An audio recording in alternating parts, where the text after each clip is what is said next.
بسم الله بسم الله. أعوذ بالله من الشيطان الرجيم. بسم الله الرحمن الرحيم. السلام عليكم ورحمة الله تعالى وبركاته. إن الحمد لله نحمده ونستعينه ونستغفره ونعوذ بالله من شرور أنفسنا ومن سيئات أعمالنا. من يهده الله فهو المهتد ومن يضلل فلا هادي له. أشهد أن لا إله إلا الله وأشهد أن محمدا عبده ورسوله ونصلي ونسلم على سيدنا محمد حبيب المصطفى رسول الله صلى الله عليه وسلم. بسم الله الرحمن الرحيم. اللهم افتح علينا حكمتك وانشر علينا من خزائن رحمتك يا أرحم الراحمين. رب اشرح لنا صدورنا ويسر أمورنا واحلل عقدتنا من لساننا يفقهنا قولنا. سبحانك لا علم لنا إلا ما علمتنا إنك أنت العليم الحكيم. اللهم فقهنا في الدين وعلمنا تأويل واهدنا السواء السبيل.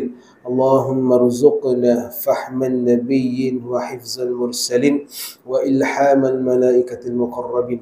وصلى الله على سيدنا محمد وعلى آله وصحبه وبارك وسلم. والحمد لله رب العالمين. أما بعد. Alhamdulillah. Sekali puji bagi Allah Subhanahu wa taala atas nikmat dan izinnya. Dapatlah sama-sama kita hadir ke rumah Allah Subhanahu wa taala, di mana sama-sama kita dengan satu niat dan tujuan, iaitu mengimarahkan rumah Allah Subhanahu wa taala. Alhamdulillah, sebentar tadi kita sama-sama dapat menunaikan solat fardu maghrib secara berjemaah.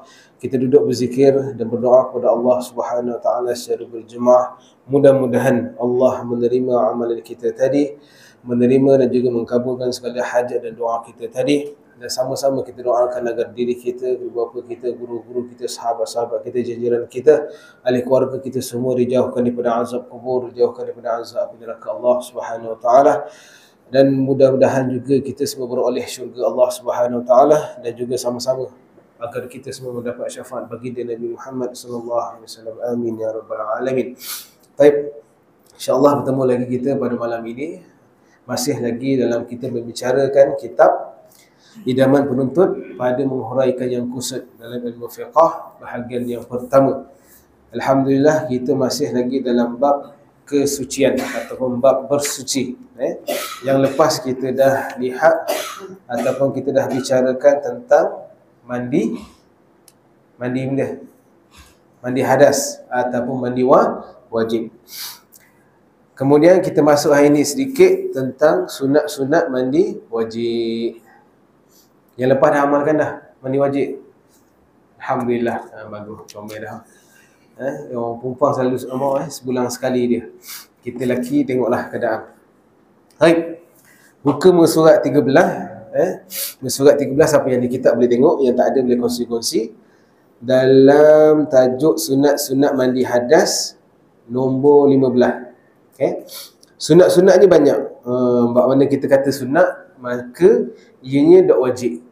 Sunat ni boleh kita katakan apa yang juga Nabi pernah buat, Nabi pernah kabur, dan juga Nabi pernah tinggalkan. Nabi izinkan dan larangkan, maka itu adalah sunnah. Maka adalah sunat-sunatnya. Okay? Jadi sunat-sunatnya banyak kita baca situ. Setengah daripadanya menghadap kiblat. Mandi wajib menghadap ke kiblat.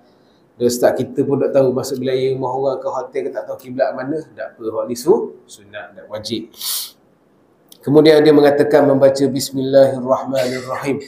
Dah kerana nak baca dalam tandah, contoh dalam bilik air, jadi kita niatkan sahaja kat situ niat zikir, bukan kita nak mempermainkan nama-nama Allah. Okey, kita dalam tandah tak boleh kita baca, hatta kita bagi salam pun, orang bagi salam pun tak wajib jawab.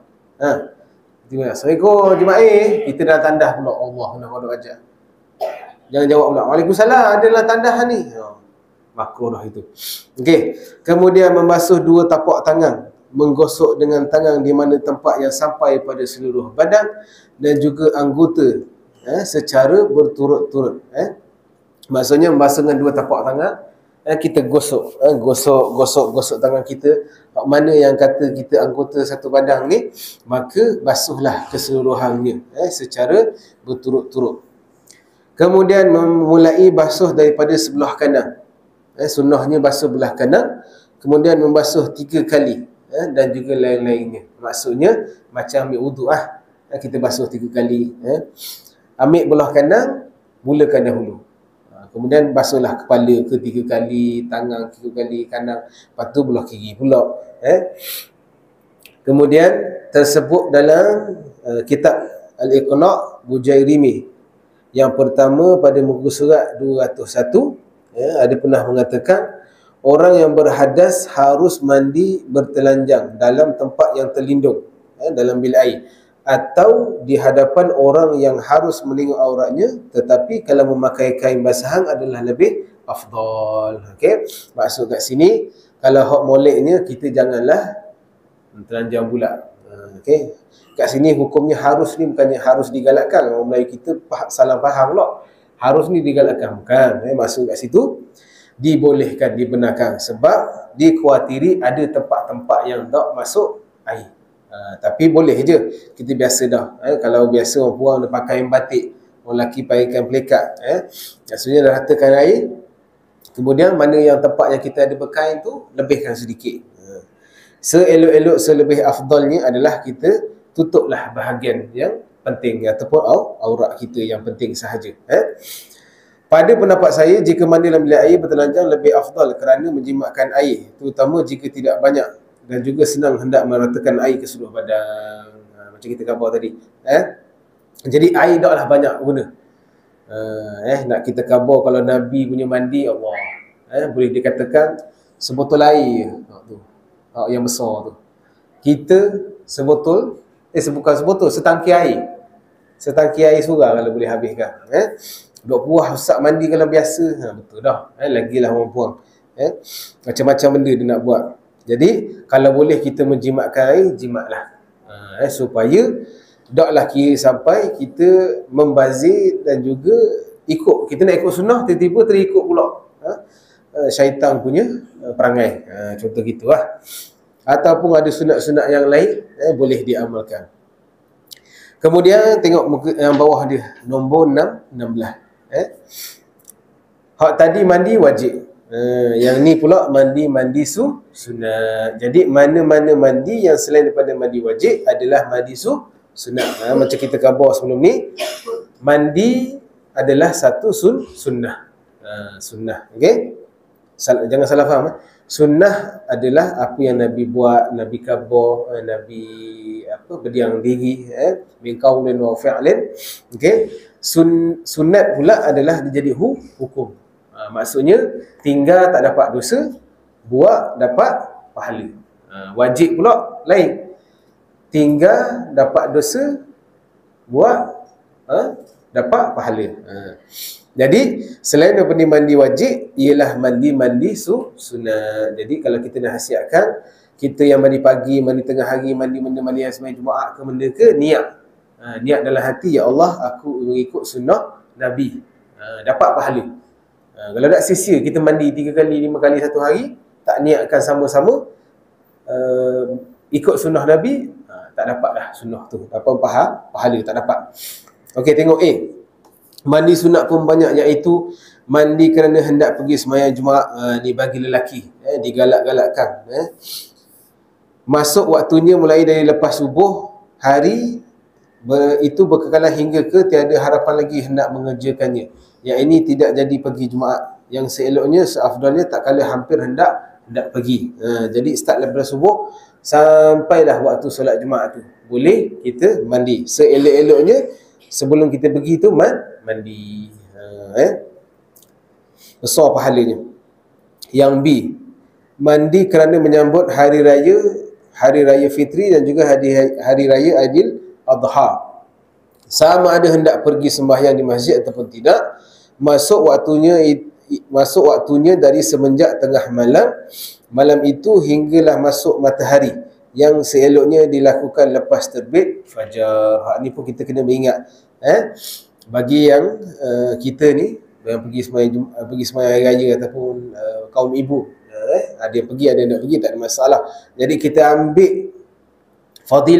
fadilat mandi sunat hari raya. Jadi lepas sebelum subuh tu pun dah boleh dah. Lepas subuh ke, yang seelok-eloknya lepas terbit fajar. Dan nak mandi tu niat sahaja aku mandi sunat hari raya, Idul Fitri ke Idul Adha ke, dapat pahala. Yang C, mandi kerana hendak sembahyang minta hujan. Masuk waktunya pada orang yang hendak sembahyang seorang itu ialah apabila hendak sembahyang, dan pada orang sebelah yang hendak sembahyang berjemaah ialah apabila orang yang ramai telah berkumpul dan habis waktunya selepas selesai sembahyang. Ini adalah salah satu amalan yang mana kita nak minta hujan. Kadang ada sebelum ni terik ataupun kemarau yang panjang, jadi kita ada sunat istisqa, namanya solat sunat istisqa. Solat sunat minta hujan. Seleloknya kita mandi dan dibuat pada tempat yang lapang, dan juga memohon kepada Allah agar diturunkan hujan. Jadi sunatnya untuk kita mandi sebelum pergi sembahyang. Okey, D, mandi kerana gerhana matahari dan juga gerhana bulan. Masuk waktunya apabila mulai salah satu daripada keduanya berubah dan habis waktunya apabila telah sempurnanya cerah. Maksudnya sampailah gerhananya dah jadi gerhana lagi. Jadi sunat kita mandi sunat. E, mandi orang kafir setelah masuk Islam. Ini kerana sekiranya ia tiada berjunub atau datangnya haid ataupun nifas ataupun wiladah pada masa kufurnya. Sekiranya ada demikian itu, maka mandi itu adalah mandi wajib menurut qaul yang muktamad. Sesetengah ulama ada mengatakan gugur hukum mandi apabila telah memeluk agama Islam. Pendapat ini yang dhaif, yang lemah. Jadi orang yang kafir, kalau adalah kalau kawan-kawan kita, kali keluarga kita yang dulunya kafir, nak masuk Islam, disunatkan dia mandi sunat. Ini perkara sunat, jangan kita besar-besarkan. Jadi jangan pula kita terikut macam orang kafir ataupun orang Kristian, dia kena mandi dia masuk kolam, mandi air air suci katanya. Gugurlah dosa-dosanya, bila tubik habis dosanya. Gitu senanglah kita. Mandi habis, hilang dosa gitu. Tak boleh. Jadi disunatkan kita minta dia mandi sunat sahaja. Tapi kalaulah sekiranya ketika waktu dia kafir dah masuk Islam tu, dia dalam keadaan berjunub ataupun datang haid bagi perempuan ataupun nifas ataupun wiladah, masuk kufurnya, maka dia kena mandi wajib, sebab nak membolehkan dia melaksanakan kefarduan. Sebab bila dah Islam macam kita lah, kita kena mandi wajib, kita kena buat apa yang mensucikan kita supaya boleh melaksanakan ibadah. Kemudian F, mandi kerana hendak berihram haji ataupun umrah atau kedua-duanya sekali, ataupun ihram itlaq, yakni niat ihram sahaja, tidak ditentukan haji ataupun umrah. Waktunya ialah apabila hendak berniat dan habis tempohnya apabila ianya telah berniat. Jadi kalau ada di antara kita yang nak berihram untuk haji dan umrah, maka kita disunatkan mandi sunat. Mandi sunat ni niat sebenarnya tak apa, sahaja aku mandi sunat umrah contoh, ataupun sahaja aku mandi sunat untuk berihram umrah ataupun haji. Siapa yang pergi umrah dah tahu dah, biasa dah. Jadi macam saya suka galakkan jemaah kita mandi siap-siap di hotel. Mandi siap-siap di hotel. Tak salah masa pergi tempat miqat, barulah nak mandi, barulah nak benda. Tempat situ sesak, penuh ramai orang, susah. Dan dikuatiri juga bila kita mandi dalam tempat tandah tu, kena haram terjatuh ke benda ke kena najis, susah dah. Kita nak pakai dan sebagainya. Jadi kita nasihatkan dari hotel tu mandi dah siap-siap, dapat pahala sunat. Kemudian G, mandi kerana hendak memandikan mayat. Ada lagi beberapa mandi sunat yang tidak disebutkan di sini. Jadi kita senang cerita, mana-mana mandi selain mandi wajib, ianya adalah mandi sunat, mudah. Okey. Cuma jangan diberatkan. Maksud saya, ada orang memberatkan dia sampai kata tahapnya wajib, ataupun orang fikir kalau tak buat dosa, tu bahayalah. Okey. Jelas bab mandi. Mandi dah lagi. Mandilah. Cuma jangan sisihkan cakap bawah tadi, jangan lupa niat ikut sunnah Nabi. Kalau tak, rugilah kita. Okey. Habislah bab mandi. Okey. Tak ada soalan, kita teruskan. Masuklah bab tayamum dan syarat-syaratnya. Apa itu tayamum? Apa mudah kita faham tayamum? Tak ingat? Duk biasa buat. Saya? Menggantikan air sembahyang. Bolehlah. Bolehlah tu, faham dah tu. Maksud tayamum kat sini adalah apa benda pula. Maksudnya perkara yang kita tidak boleh sempurnakan dengan mengambil wuduk menggunakan air, maka kita kena laksanakan mengangkat hadas itu yang kecil dengan bertayamum. Mudah faham gitulah, tak boleh nak ambil air semayang, itu bahasa kita. Okey, tengok bawah tu. Perkataan tayamum ini asal bermaknanya qasad, iaitu sengaja. Wala tayammamul khabisa minhu tunfiqun. Allah firman, artinya janganlah kamu sengaja pilih yang hodoh-hodoh daripada harta kamu untuk memberi kepada orang. Jadi maksud tayamum ni dari segi bahasa dia itu sengaja. Okey. Makna pada syarak pula, tengok bawah tu. Okey, maksud syarak pula iaitu menepuk debu tanah ke muka dan 2 tapak tangan ganti daripada wuduk ataupun mandi dengan syarat-syarat yang tertentu. Tengok bawah tu, nombor 1. Sandarannya firman Allah Ta'ala, wa in kuntum marda, ataupun hingga ayat fatayammamu sa'idan thayyiba. Bagaimana telah lepas di bahagian bab suci yang telah menyatakan, maksudnya ke situ, kalaulah kita sakit, nanti kita akan melihat, walau kita dalam keadaan keuzuran ataupun tiadanya air dan sebagainya, maka kita boleh bertayamum. Kita lihat adalah syarat di situ meluluskan seorang itu bertayamum adalah 6 perkara. Tengok molek. Tengok nombor 1. Adapun uzur dengan sebab musafir dalam perjalanan ataupun sakit. Maksudnya syarat ini membolehkan seseorang itu bertayamum mahu ada 2 sebab. Di antaranya yang pertama, tiada air sama ada dalam perjalanan ataupun dalam kampung. Okey, ini dalam bab orang ni bermusafir. Musafir, kita faham musafir keluar daripada tempat kita pergi tempat yang jauh. Okey. Jadi kenalah cukup 2 syarat. Yang pertama, masa dia bermusafir itu tiada air dalam masa perjalanan, ataupun susah mendapatkan air. Contohlah dia pergi padang pasir, tepi kiri kanan tak ada air, tak? Ataupun masuk dalam hutan nak jumpa air sungai pun sebagainya, tak jumpa-jumpa. Ataupun dalam kampung tu kita pergi masuk nusuk jauh ke dalam pedalaman, susah untuk air sampai dan sebagainya. Okey.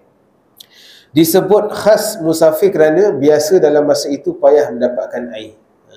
Dalam bab mendapatkan air ini susah dan sebagainya, kita khabar tadi, maka dia boleh bertayamum. Okey, yang kedua, bab sakit pula. Orang ni sakit.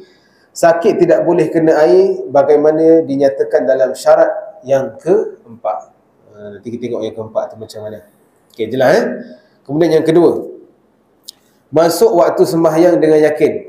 Dari itu tidak sah tayamum bagi orang yang syak adakah sudah masuk waktu ataupun belum, sekalipun kebetulan sudah masuk waktu. Jadi tayamum ni dia valid ataupun start boleh buat apabila nak selesaikan ataupun nak melaksanakan fardu solat. Contoh, subuh ada air, zuhur ada air, asar tak ada air. Jadi dia pun dah terbatal untuk yang solat zuhur tu. Maka nak solat asar barulah dia bertayamum. Dan pastikan masuk waktu solat tu. Jangan dia kata ataupun dia merasakan oh masuk dah ni, ataupun dia rasa pula kau belum masuk lagi. Jadi dia sama-sama kat situ tak boleh, walaupun masuk dah sebenarnya. Jadi dia kena yakin. Kita pun dah biasa dah tengok waktu solat, sekarang pun waktu solat makin awal kan. Jadi kita yakin, barulah sah tayamumnya itu. Kemudian yang ketiga, mencari air terlebih dahulu di mana tempat ia berada dari kawan-kawannya dan dikeliling tempat itu, yang diagakkan ada air sejauh sampai didengarnya suaranya menjerit. Contohlah, orang tanya banyak berapa jarak dia, berapa jarak kita kena cari air. Ada yang mengatakan kita jerit, hak mana sampai suara kita tu, hak tu lah tahap kita cari air. Ada pula yang kata mendapat kita tembak anak panah. Tembak anak panah, mana jauh jatuh dari itu, itulah kawasan kita cari sumber air. Yang mudahnya kena cari air terlebih dahulu dan tidak menyusahkan. Kalau memudaratkan tak perlu. Selain ni pun mudah dah. Kita ada pergi WhatsApp, tambahmu ada air tau. Ataupun kawasan ni ada air tak? Kalau ada, kita kena cari dahulu. Jangan buka-buka singgi tak ada air. Sudah tayamum lah. Belum cukup syarat lagi. Okey. Kemudian yang keempat, uzur daripada memakai air, umpamanya takut badannya jadi binasa ataupun hilang manfaat anggotanya, ataupun takut hendak pergi mengambil air disebabkan ada binatang buas, atau ada musuh, atau takut hartanya kena curi atau kena rompak jika ditinggalkan. Ni suasana ataupun keadaannya sekiranya kita uzur ataupun boleh kita katakan kita ni berpenyakit dan tak boleh kena air. Jadi kita boleh pakai debu. Debu tanah untuk bertayamum. Ataupun takut badannya jadi binasa. Ada juga orang itu, dia berpenyakit, kalau kena air mungkin boleh sakit dan sebagainya, jadi mudarat baginya, ataupun hilang manfaat anggotanya. Ataupun hendak pergi mengambil air disebabkan ada binatang buah, jadi dia takut. Ni kalau golongan orang yang duduk dalam tempat-tempat yang pedalaman, susah cari air, nak pergi pun takut kena bahang harimau dan sebagainya, maka dia boleh bertayamum. Nombor 5, ada air di sisinya tetapi ia berhajat untuk minum dan untuk minuman bagi dirinya ataupun binatang peliharaannya, sekalipun untuk masa yang akan datang. Contohlah, dia pun tengah sesak dan sebagainya, jadi yang ada depan dia ni hanyalah air untuk minum. Maka dia kena boleh dilakukan tayamum daripada menggunakan air. Sebab dalam usul fiqh ataupun hukum Islam kita ada kepentingan dalam kehidupan. Maksudnya, apa yang lebih penting? Nyawa kita. Jadi minum untuk melangsungkan kehidupan kita lebih penting daripada kita mengambilnya untuk berwuduk, sebab kita boleh bertayamum. Jelas? Kemudian nombor 6, tanah yang suci berdebu tiadanya mustakmal, termasuklah segala jenis tanah sekalipun. Tanah kerana ubat seperti batu kawi yang ditumbuk dan yang dibakar selagi belum jadi abu, maka tiada sah tayamum dengan tanah yang bercampur dengan kapur, debu tembikar ataupun pasir yang tiada debu dan juga lain-lainnya. Jadi kita kena faham akan pilihan tanah. Kat sini kita akan lihat tanah itu adalah tanah yang suci. Kita nampak, kita mata kita, oh ni tanah ni suci, najis pun tak ada, bangkai pun tak ada. Tapi kalau kita tengok tanah tu ada bukit sikit, ada timbul sikit, ada bau sikit, Allah, ni macam tai kucing ni. Jadi kita kena, maka itu tak boleh lah, sebab tak suci. Tengok dulu. Kemudian bukan dia yang mustakmal, maksud kat sini yang telah digunakan untuk fardu yang lain. Termasuklah segala jenis tanah. Dan kata-katakan tanah ni jenis macam mana? Termasuk segala jenis tanah sekalipun tanah itu kerana tanah yang dibuat ubat, seperti batu kawi. Batu kawi tahu? Orang dulu-dulu tahulah. Ataupun kalau bangsa India, dia gunakan batu kawi ni untuk perubatan. Dan dia adalah tanah. Tanah macam mana saya pun wallahualam nak gambar. Kalau susah, dia boleh cari kat Google, batu kawi taib. Dia warna oranye-oranye. Oranye-oranye. Kalau kedai India, dia biasa jual dalam paket-paket. Siap dah. Itu adalah satu perubatan lama lah, lampau. Dan Alhamdulillah, saya pun pernah mengamalkan kepada anak saya. Dia campak. Tahu campak? Campak gatal kan? Sapu tu. Dah memang macam orang asli lah. Macam orang asli apa? Luar negara ni, bukan negara kita punya. Orang-orang di sini pakaikan dia seluar dalam, sapukan tu alah sikit kain. Sebab dia lekat kat baju, jangan pakai baju. Alhamdulillah, berkat daripada manfaat dia itu, kita tawakal pada Allah Ta'ala, alhamdulillah campaknya baik. Berbeza daripada kita gunakan yang ubat, saya tak nak khabar lah ubat klinik apa, tak pakailah, tak ada masalah. Tapi tradisional kita, salah satunya batu kawi itu, dan manfaatnya sangat baik untuk yang campak. Dia hilangkan rasa gatal tu dan mudah cepat kecut dia punya luka campak tu. Jadi batu kawi tu pun tanah juga. Jadi boleh. Okey. Ataupun yang dibakar selagi belum jadi abu. Ada juga tanah jenis tanah bakar. Kalau dekat sini kat mana yang ada orang bakar tanah dia jadikan untuk tanah tanaman. Tapi kalau dah jadi debu, tak jadi dia masih lagi dalam tanah, kita boleh lihat. Macam mana nak tahu? Pastikan kita tepek and then ada debu. Kita nak debu. Tayamum ni kita nak debu, bukan tanah tu. Jangan salah faham. Ada orang salah faham, dia ambil tanah, pergi sapu muka dia. Tu lain pula. Tu untuk awet muda. Betul? Jadi kita nak kat sini debu tanah. Sebab tu kita tekan, kita angkat, kita tepuk sikit. Bagi turun jatuh-jatuh tanah dan pasirnya, barulah kita sapu. Nanti kita akan, kalau ada rezeki kita cuba buat praktikal lah. Kalau tak, buat kat rumah je. Tetapi tidak sah tayamum itu jika tanah itu campur pula dengan benda lain. Kapur ke, debu tembikar ke, ataupun pasir yang tiada debu, maka kat situ tak kira lah tayamumnya. Sebab tu kena make sure betul-betul hak tanah tu tanah gana. Kalau dah campur dengan benda lain, tu dah tak kira dah. Sebab syarat kat sini adalah tanah yang suci, dan ianya tanah semata-mata, 100% tanah. Okey, bawah tu, apabila berlaku pada seorang yang uzur dengan sebab tiada air ataupun sakit dan ada syarat-syarat yang lain, apabila dia hendak sembahyang, wajiblah ia bertayamum kerana mandi hadas jika ada, dan kerana wuduk ganti kepada air, dan mengharuskan sembahyang dan seumpamanya sahaja, yakni tidak untuk mengangkat hadas ataupun menghilangkan najis. Maksud dekat sini, apabila seorang tu uzur, maksud uzur ni bukan sakit semata yang kita tengok tadi. Dia musafir, dia tak boleh kena air dan sebagainya, dan tiada air baginya, ataupun dia sakit yang kronik, maka dia nak semayang, dia kena ambil tayamum.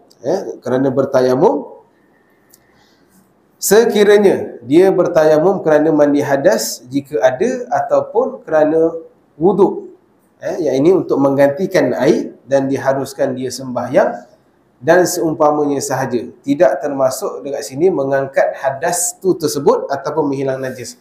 Maksudnya dia tidak lagi masih terangkat hadas tu. Jelas? Dia nak melakukan tayamum tu adalah untuk solat sahaja. Dan dia tidak menghilangkan najis. Jelas kat sini? Contohnya, dia kena ada mandi hadas kan, tapi dia nak solat. Takkan nak solat tapi tak mandi hadas, maka dia bertayamum. Dah ni tengah uzur ni, dia pun bertayamum untuk solat, maka solatlah ia, tapi dia tidak dikira mengangkat hadas besar tu. Sebab hadas besar tu tak nak kita kena mandi wajib. Nanti dia dah sihat, dia dah okey, dia mandi wajib lah. Jelas? Okey? Ataupun untuk menghilangkan najis. Tak boleh. Menghilangkan najis, dia kena juga dengan air. Kita belajar dah kan? Macam mana nak hilangkan najis? Ingat lagi tak? Macam mana nak hilangkan najis? Lupa dah. Kena hilang bau, rasa dan warna. Kalau najis yang apa? Ada berapa jenis najis? Yang pertama, ya lupa dah. Mughallazah, mutawassitah, mukhaffafah paling ringan, mutawassitah tengah, mughallazah paling berat. Cara cucian bagi najis adalah ambil air tanah dan 7 kali air mutlak. Jadi kalau ada najis kena benda tu juga. Tapi kalau untuk solat sahaja dan dia dalam keadaan uzur, dia boleh bertayamum. Jelas? Okey. Tengok seterusnya, fardu tayamum. Fardu tayamum adalah 5 perkara. Boleh tak ni? Ke berat nak ni? Boleh Okey. Sebab kita jarang tayamum. Lepas tu yang rasa macam mana nak buat ni. Kan? Dulu kita belajar, lepas belajar tubik terus pergi padang ambil tanah tu. Lelah tu juga kita buat praktikal. Ni kalau pergi tanah, cari tanah buat praktikal malam ni tak tahu jumpa benda dah. Gelap malam macam ni, tengok-tengok Allah, habis sapu, benda lain pula. Okey. Saya. Boleh sebab dia tengah uzur tu kan. Tengok keuzuran tu Bila keuzuran dia tak boleh kena air, katalah siming siming dia tak boleh kena air. Maksud tak boleh kena air tu kalau air masuk ke dalam tangan dia jadi rosak siming. Kan? Jadi dia boleh tayamum, tak ada masalah. Tak, kalau tayamum, start tayamum daripada muka pun tayamum lah. Jangan campur-campur. Pening pula nanti. Kalau dah dia memang tahap macam kita khabar tadi, dalam keadaan uzur dia tak boleh kena air ataupun air tak ada, hak tu kita belajar tadi tu, maka dia boleh bertayamum. Okey, untuk dia mengharuskan sembahyang itu. Jelas? Sama ke? Tapi kalau kaki tu bukan bahagian wuduk, tak apalah. Sebab tu ada orang tanya, macam mana tayamum dia boleh bergantikan wuduk? Sedangkan wuduk ambil muka, tangan, kepala, kaki. Tayamum 2 je, muka dengan tangan. Logik ke tak logik? Logik ke tak logik? Tak logik lah. Tapi dalam Islam kita tak boleh pakai logik akal.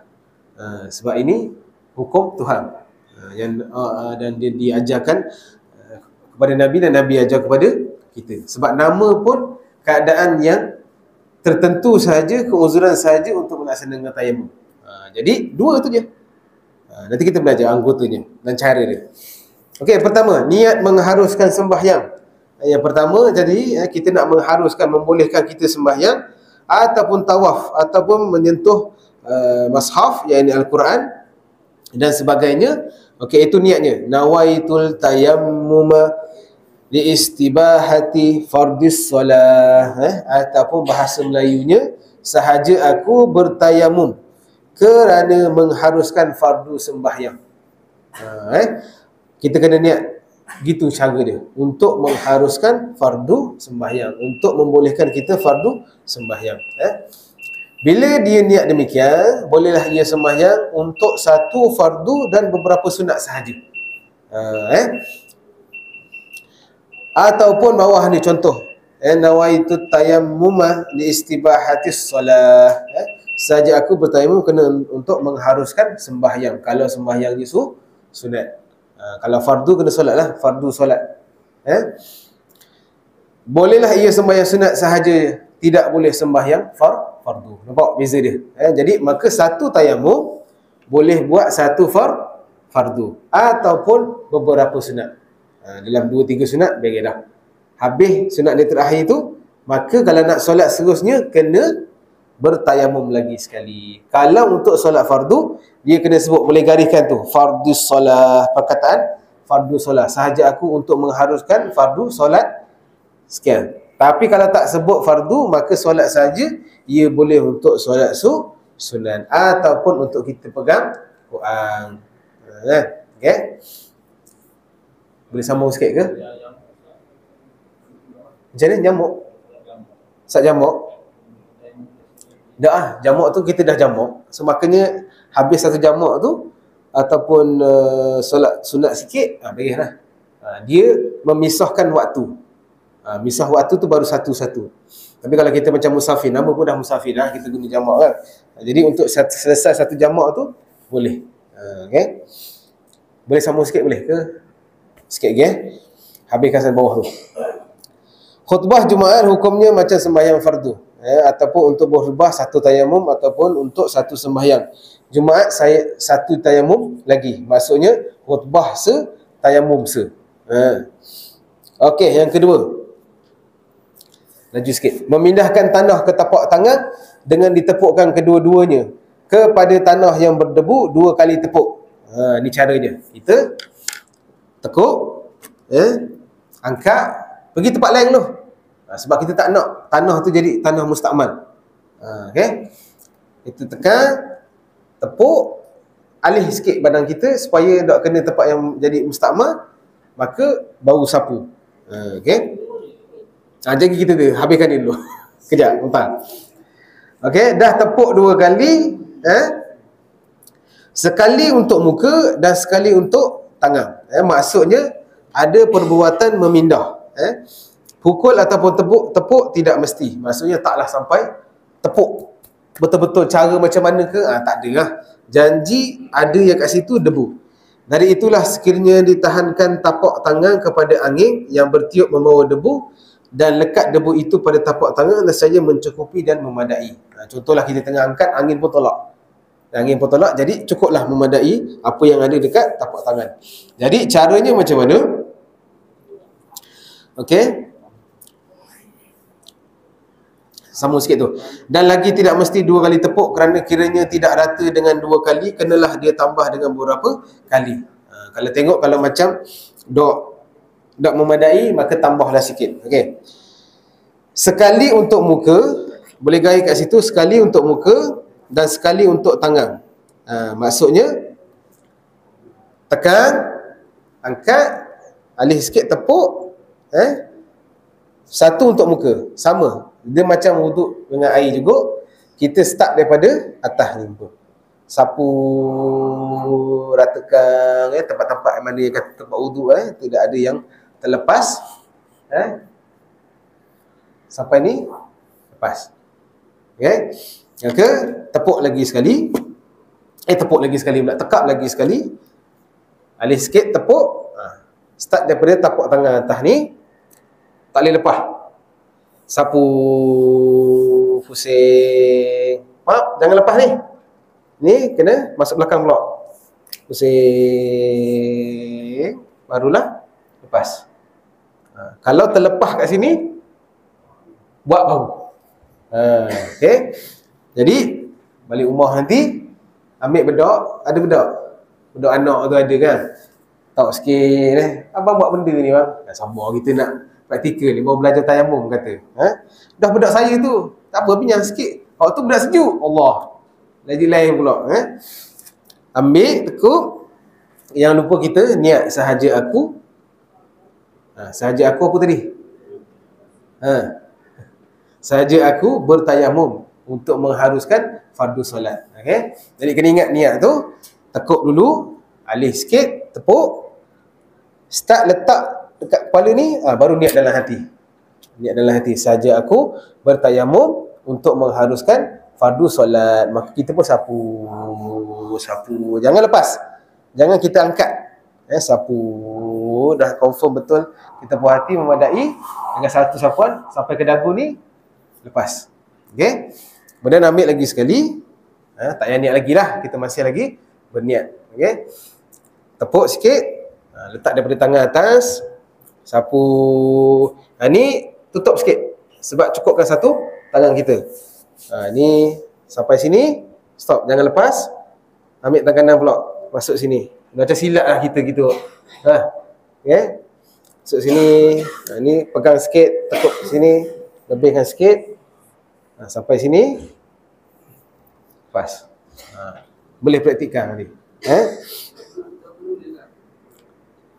Cukup menyapukan saja. Cukup sapukan. Ini dah lalu ni. Ni dah lalu memadai lah. Memadai. Sebab tu kalau nak ikutkan betul, kita nak ambil kat situ debu. Kalau sebab tu saya kata, kalau ikut logik akal kita, debu nak rata satu badan guna. Macam itulah. Jadi cukup dia memadai meratakan kawasan ni. Ni jangan lepas, sama balik ini. Okey. Habis ni habis. Sebab dikuati kalau kita mencelah-celah takut terlepas kita. Terlepas dah. Sebab nama pun kita dalam keadaan darurah ataupun keuzuran. Okey. Jelas. Kemudian sama sikit lagi. Yang ketiga, menyapu debu yang telah lekat pada tapak tangan dengan tepuk yang pertama itu ke muka dan tidak wajib menyampaikan debu itu hingga ke celah-celah rambut. Itu kata tak perlu sampai macam air lah ataupun janggut sekalipun nipih. Malahan sunat pun tidak kerana kesukaran bagi macam air. Itu kita kata tak perlu nak celah-celah ataupun nak kena gosok macam air ke apa, tak perlu. Cukup memadai kita meratakan. Keempat, menyapu dan tepuk yang kedua-dua tangan kita serta siku, inilah sahaja anggota tayamum. Tidak payah sapu kepala, tak payah sapu kaki macam wuduk. Jadi berapakah anggota tayamum?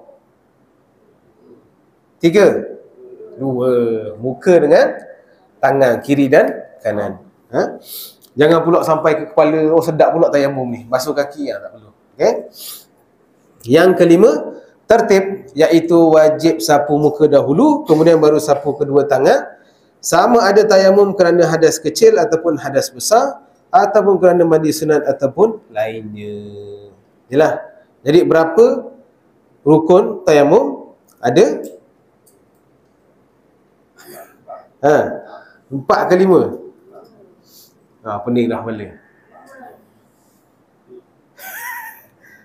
Pertama, niat. Kedua, menyapu muka. Ketiga, menyapu tangan. Keempat, tertib. Berapa? 4. Ingat ni je, mudah. Jadi balik nanti praktik. Bolehlah praktik dengan rumah dengan anak ke, main tepung. Main tepung pula. Main apa? Main bedok. Okey. Jadi macam kita khabar tadi, tak perlulah kita meratakan sampai celah-celah janggut, celah-celah rambut. Cukup memadai meratakan debu tersebut. Inilah. Okey. Baik, insya-Allah sampai sini saja dahulu pertemuan kita. 20 hari bulan. Saya kalau uzur gitu memang tak lagak boleh. Sama juga macam wuduk. Orang ambilkan wuduk untuk kita. Tapi niat kita lah. Niat kita, jangan niat dia. Melainkan kita mayat. Kalau mayat, orang yang mandikan niat. Kalau mayat niatkan, jadi lagi kita. Okey. Sama. Benda-benda tu sama. Sama. Sebab tu kita nak mengharuskan solat tawaf. Dua tu. Tawaf pun sama. Kalau tak ada air, kita boleh menggantikan dia dengan bertayamum. Jadi rukunnya ataupun hukumnya samalah perkara yang membatalkan wuduk. Sebab dia menggantikan jadi benda yang sama. Baik. InsyaAllah sampai sini sahaja pertemuan kita. Ada rezeki dan umur yang panjang. InsyaAllah kita akan berjumpa lagi. Kita tawakuf dengan tasbih kifarah dan suratul Asr. Bismillahirrahmanirrahim. Subhanakallahumma wa bihamdika asyhadu an la ilaha illa anta astaghfiruka wa natubu ilaik. Bismillahirrahmanirrahim. Wal 'asr innal insana lafi khusr illa alladhina amanu wa 'amilus solihat wa tawasaw bil haqqi wa tawasaw bis sabr. Shadaqallahul 'azim. Aqulu qawli hadza wa astaghfirullahal 'azim li wa lakum wa billahi taufiq wal hidayah. Wassalamualaikum warahmatullahi taala wabarakatuh. Sekian, terima kasih.